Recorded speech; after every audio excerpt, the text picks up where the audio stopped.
10. Earth Life. The midnight woods woke up. A breeze rustled the leaves. An owl hooted. The sounds were soft but very alive. Jack opened his eyes. He pushed his glasses into place. He smiled. Morgan was still with them. He could see her in the moonlight. Her long white hair was shining.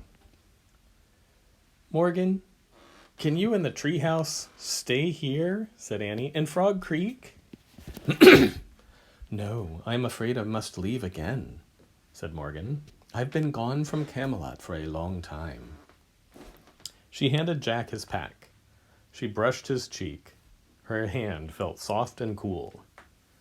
"A bit of moon dust still on you," she said. "Thank you, Jack, for your great love of knowledge." "You're welcome," said Jack. Morgan tugged on one of Annie's braids. "And thank you, Annie, for your belief in the impossible." "You're welcome," said Annie. "Go home now," said Morgan. Jack smiled. Home was Earth, that bright, colorful world where everything was alive and always changing. "Bye, Morgan," said Annie. She started out of the treehouse. Jack looked back at Morgan. "Will you come back soon?" he said.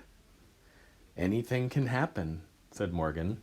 "The universe is filled with wonders, isn't it, Jack?"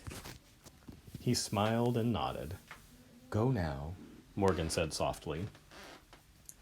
Jack followed Annie down the rope ladder. He stepped onto the ground. The wind started to blow. The tree started to shake. A loud roar filled Jack's ears. He squeezed his eyes shut, and he covered his ears. Then everything was silent and still. Jack opened his eyes. The ladder was gone. He looked through the leaves and branches of the giant oak tree. Where the treehouse had been was only moonlight now. "Bye, Morgan," he whispered sadly. "Bye, Peanut," said Annie. Jack and Annie stared at the top of the tree for a long moment. "Ready?" said Annie. Jack nodded. They started for home. The midnight air felt cool and moist. It was filled with the soft sounds of Earth life. Jack and Annie left the Frog Creek woods. They started down their street. Annie glanced up at the sky. "The moon looks really far away, doesn't it?" It did, thought Jack. It was. "I wonder how the Moon Man can be up there all alone," said Annie. "What do you mean?" said Jack. "I mean, who helps him put on his space suit?" said Annie. "Who gets him up when he falls down?" "And who is he?" added Jack. "Who do you think he was?" said Annie. "He must be a scientist or an astronaut from Earth," said Jack. "No, I think he's an alien," said Annie, "from another galaxy." Jack scoffed. "What makes you say that?" "I just feel it," said Annie.